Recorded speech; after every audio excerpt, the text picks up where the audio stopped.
मुख्यमंत्री अजित पवार यांच्या विमान अपघाताला उद्या 28 एप्रिल 2026 रोजी 3 महिने पूर्ण होतील आणि याच अपघातात अजित पवार यांच्यासह 5 जणांचा मृत्यू झाला होता. यानंतर शरद पवार गटाचे आमदार आणि अजित पवारांचे पुतणे रोहित पवार सातत्यानं अजित पवारांच्या अपघाताबाबत विविध प्रश्न त्यांनी उपस्थित केलेत.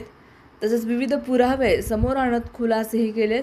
अजित पवारांचा विमान अपघात झाला की घातपात याची माहिती अद्यापही स्पष्ट झालेली नाही. आता रोहित पवार यांनी पुन्हा एकदा अजित पवारांच्या अपघातावरून सरकारवरती निशाणा साधलाय.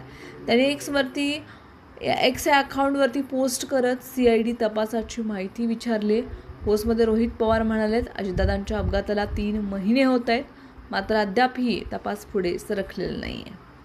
CID नेमकं करतंय काय हे देखील कळायला मार्ग नाही. त्यामुळे 28 तारखेला सकाळी 10 वाजता पुण्यामध्ये CID ऑफिसला भेट देऊन तपासाची सद्यस्थिती जाणून घेणार आहे.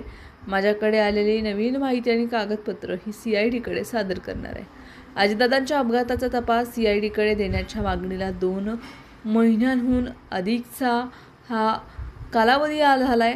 तर केंद्रीय गृहमंत्र्यांना भेटून CBI तपासाचा प्रश्न मार्गी लावण्याबाबत मुख्यमंत्री महोदयांनी सभागृहात दिलेल्या आश्वासनाला 1 महिना लोटला असून काहीही कार्यवाही न झाल्यानं सर्वसामान्य जनतेमध्ये याविषयी प्रचंड नाराजी आहे. मुख्यमंत्री साहेब मोठे नेते असल्यानं कदाचित इतर राज्यांच्या निवडणूक प्रचारामध्ये ते व्यस्त असतील आणि आता निवडणुका देखील झाल्यात. त्यामुळे येत्या 10 दिवसात CBI तपासामध्ये तसंच इतर प्रश्नांच्या संदर्भात कारवाई होईल ही अपेक्षा आहे, असंही रोहित पवार यांनी म्हटलंय.